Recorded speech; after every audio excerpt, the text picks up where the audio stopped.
네, 사랑하는 청년 여러분, 한 주간 평안하십니까? 오늘은 지난주에 이어서요, 사사기 6장 기드온 사사에 대한 이야기를 좀 나누려고 합니다.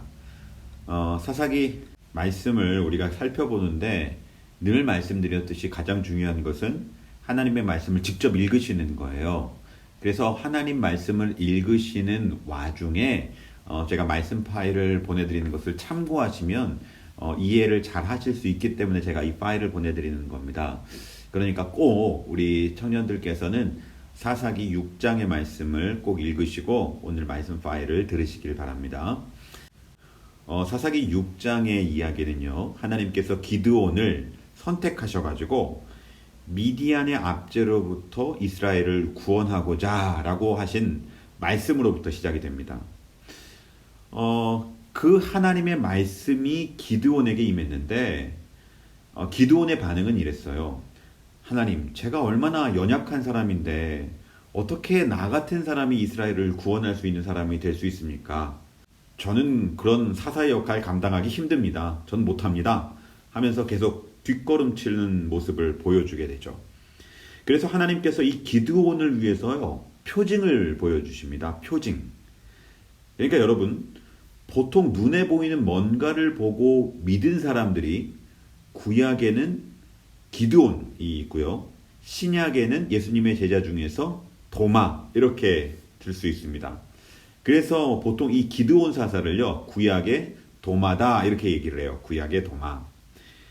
이 주대심의 표징을 달라고 요청을 하고 있는 거죠. 자, 여기서 우리가 알 수 있는 사실은요, 우리는 보지 않고 뭔가 하나님의 말씀을 믿을 수 있으면 가장 좋죠. 그게 베스트죠. 하지만 그게 어려울 경우에는 하나님께서 표징을 통해서도 우리를 믿게 해주시는 그러한 일들이 일어난다는 거죠.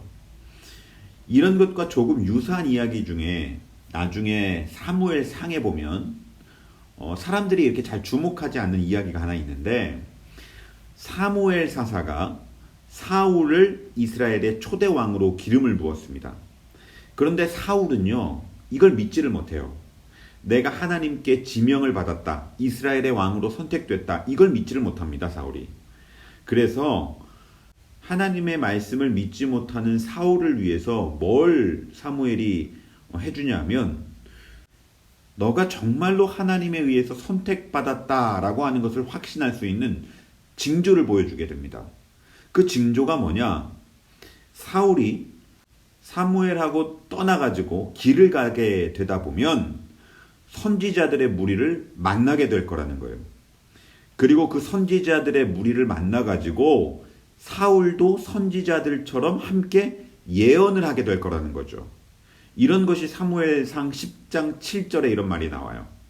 이런 징조가 내게 임하거든 너는 기회를 따라 행하라 라는 말이 나오거든요. 그러니까 징조라는 말이 여기에 나온단 말이죠. 그러니까 기회를 따라 행하라 라는 말은 뭐냐면, 사무엘상 9장 16절에 보면 사울을 이스라엘의 왕으로 세운 가장 중요한 이유가 뭐냐? 블레셋의 압제로부터 이스라엘을 구원하기 위함이거든요.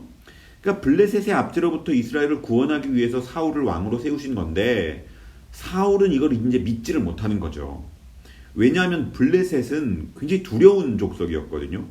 그래서 내가 블레셋과 맞서가지고 이스라엘을 구원하는 적임자로 선택되었다는 것이 믿겨지지 않는 거죠. 이런 사울에게 아니다, 하나님이 너를 선택했기 때문에 내가 믿고 행하게 되면 하나님이 너를 도와주신다 라고 말씀하시는 게 사무엘상 10장 7절의 말씀입니다. 그래서 불안에 떨고 의심하는 사울에게 징조를 보이신 거죠. 선지자 무리를 만나고 그 선지자들과 함께 예언을 하게 된다. 그러면 이 맥락 속에서 아까 하나님이 뭐라고 말씀하셨어요? 이런 징조가 임하면 너는 기회를 따라 행해라. 이 기회가 뭐겠어요? 블레셋과 싸우라는 거예요. 그러니까 하나님께서 약속하셨잖아요. 징조가 임하면 하나님께서 너를 도와주신다라는 뜻이니까 블레셋과 싸워라, 이런 뜻이거든요. 그런데 사울은 뭘 안 해요? 블레셋과 싸우지 않습니다.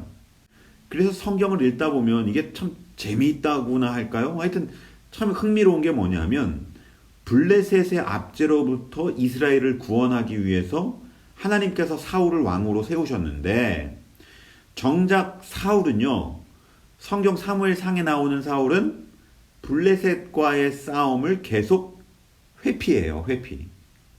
그런데 누구와는 싸움을 하냐? 암몬하고는 싸웁니다. 암몬 족속하고는.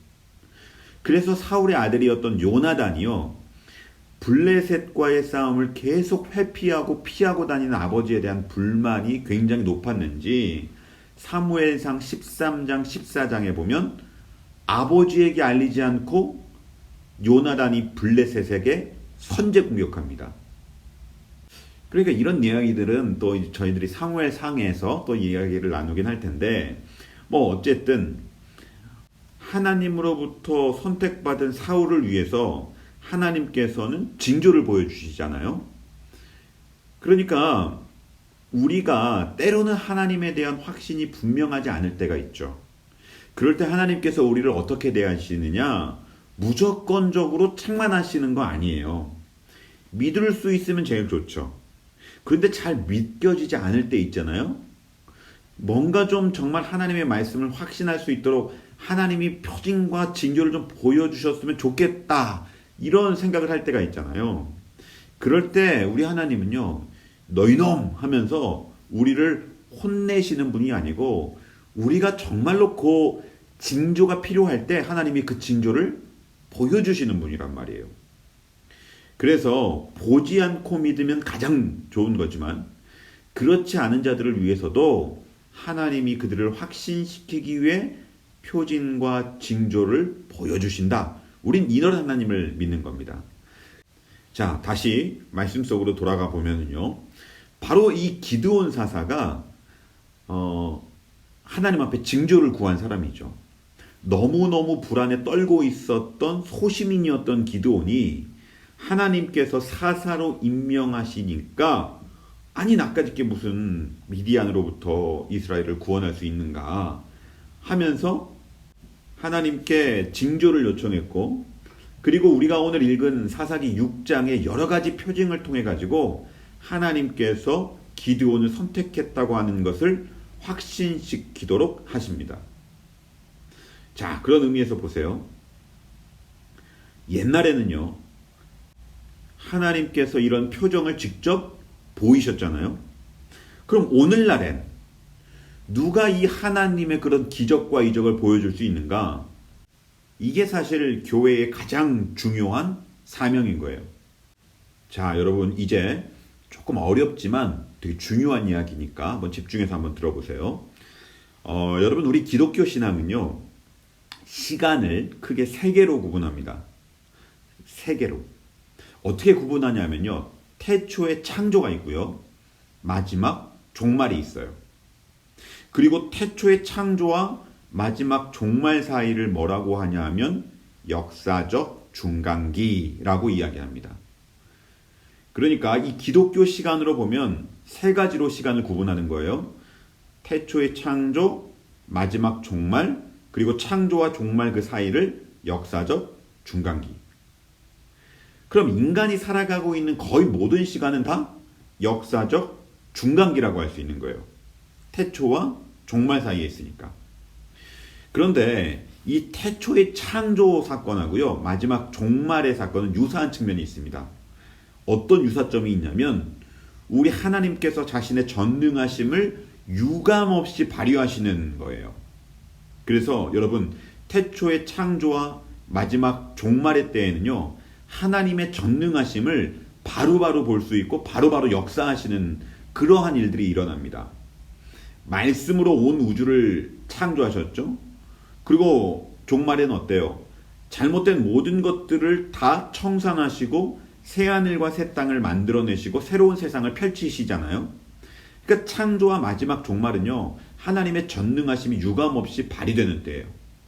그런데 이 역사적 중간기에는 이 창조와 종말의 때와는 달리 하나님 자신의 전능하심을 유보하십니다.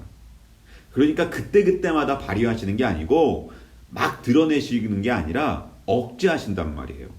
이렇게 유보하신단 말이에요.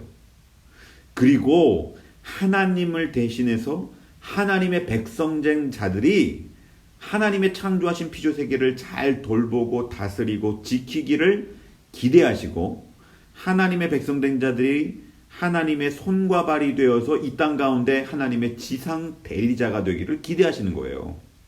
그러니까 이 역사적 중간기에는요, 우리가 모든 것을 다 하나님 앞에 떠넘기면 안 되는 거고, 하나님의 백성이라고 하는 이런 의식을 가진 사람들이 어떤 사명감으로 충만해야 됩니까? 이 땅 가운데 하나님의 살아계심, 하나님의 통치하심을 드러내는, 대리하는 청지기적인 존재라는 그런 사명감으로 충만해야 되는 거예요. 자, 예를 들어 볼게요. 여러분, 우리 하나님은 사랑이시다 라는 것을 어떻게 입증할 수 있어요? 이 역사적 중간기에는요. 우리는 하나님이 사랑이시다, 공의로우시다, 이런 말들 많이 하는데, 세상 사람들이 하나님의 사랑하심을 또 공의로우심을 어떻게 알 수 있어요? 역사적 중간기에는. 하나님이 갑자기 하늘문을 쫙 여시고 나 사랑이야? 이렇게 말씀하십니까? 아니란 말이에요. 하나님이 사랑이라고 하는 것을 입증할 수 있는 유일한 방법은 하나님의 백성된 자들이 정말 사랑 충만한 자들이 돼서 세상 모든 사람들을 만날 때만이 우리를 통해서 하나님이 사랑이심을, 하나님이 살아계심을 증명된다는 거죠. 그러니까 이 역사적 중간기에 하나님이 백성된 자들이 사명이 얼마나 중요한 겁니까? 그래서 이 구약시대에는요, 하나님께서 그때그때마다 하나님의 표징을 보여주셨지만, 오늘날은 이런 하나님의 표징, 하나님의 살아계심, 하나님의 역사하심, 이런 것들을 입증하고 증명돼야 될 책임이 누구에게 주어진 거예요? 우리 교회 공동체, 우리의 신앙인들에게 위임되어 있다고 보는 거죠. 그래서 우리 사랑하는 교회 청년 공동체가 우리의 공동체된 책임을 제대로 감당하지 못하면 어떻게 되겠어요? 사람들이 하나님으로부터 등을 돌리게 되는 거예요. 이게 참 두려운 거예요. 그래서 하나님이 어떤 분인가를 알기도 전에 어떤 교회의 잘못들, 이런 것들이 너무 많이 경험하게 되면 하나님에 대해서 알고자 하는 마음도 안 생기겠죠. 교회 자체를 하나님으로 등식화시킬 거 아닙니까? 그래서 초대 교부 가운데 키프리안이라는 사람이 있는데, 이 사람이 이런 이야기를 했어요. 교회 밖에는 구원이 없다라는 이야기를 했거든요. 사실 이걸 기독교가 굉장히 역사상으로 많이 반복해서 울거먹었죠. 지금도 뭐 교회 밖에 구원 있냐 없냐 했을 때 없다라고 얘기하는 사람들 굉장히 많잖아요. 근데 우리가 이 말을 해야 될 때, 물론 맞죠. 교회 밖에 어떻게 구원이 있겠어요. 그런데 참 조심해야 될 게 뭐냐면, 키프리안이 이 이야기를 할 때의 교회하고요, 오늘날 2022년의 대한민국의 교회하고는 하늘과 땅만큼의 차이가 있습니다. 여러분, 초대교회 당시에는요, 목사가 되려고 하는 모든 사람들은 자신의 모든 재산을 교회에 헌납하고 목사가 됐어요. 소위 이야기하는 어떤 빨간 빵모자 같은 걸 쓰고 있거든요. 그건 뭐냐면요, 순교자를 상징하는 거예요. 순교자. 그러니까 목사는 어떤 사람이 되는 거냐? 자기 목숨을 내어놓는 사람. 이런 사람만이 교회의 지도자가 되었던 거죠. 그러니까 이런 시대하고 오늘 한국교회의 목회자들과 비교를 해보세요. 제가 목회자이긴 하지만 사실 이러한 내가 죽는다라는 의식을 가지고 계속 살지는 않거든요. 그러니까 얼마나 하늘과 땅 차이예요. 그러니까 초대교회 당시에는요, 내가 예수 믿는다고 해서 무언가를 얻어내는 것 하나도 없습니다. 오히려 반대로 목숨 거는 자만이 예수를 믿는 거예요. 근데 오늘날은 어떻습니까? 굉장히 다양한 사람들이 교회를 찾죠. 정치인들은 표 때문에 교회를 오기도 하고요. 연예인들은 자신의 이름을 위해서 교회를 오는 사람들도 많고, 참 어떻게 보면요, 오늘은 다양한 이유로 교회에 오는 것인데, 정말 내가 내 자신을 부인하고 십자가를 지고 예수님을 따르겠다라고 해서 교회에 오는 사람들은 그렇게 많진 않아요. 이런 의미에서 키프리안이라고 하는 초대 교부와 그때 당시에 생각했던 교회와 오늘날의 교회가 너무 다른데, 교회라는 이름을 같이 쓰고 있다고 해도 당시의 교회와 지금의 교회는 참 다른 큰 차이가 있습니다. 그래서 우리가 무엇을 참 조심스럽게 생각하면서 신앙생활을 해야 되냐면, 나를 통해서 교회 밖에 있는 사람이 나의 모습을 통해서 상처를 입은 사람은 없는지, 이걸 한번 정말 조심스럽게 생각해 봐야 됩니다. 그러니까 결국 교회 안에 오지 못하게 만든 가장 중요한 원인 제공자가 누구냐? 교회가 한 거예요, 교회가. 그러니까 우리가 교회는 참 좋은 일, 구원의 방주의 역할을 참 많이 했지만, 또 무신론자들의 상당수는 교회로부터 상처받은 사람들이 많은 거죠. 그러니까 태어날 때부터 난 무신론자 할 거야 라고 하는 사람 없거든요. 다 어렸을 때 교회 다니다가 상처 때문에 무신론자로 전향한 사람들 많죠. 그건 예수님의 실패가 아니죠. 누구의 실패입니까? 예수님을 따른다고 하는 우리들의 실패이죠.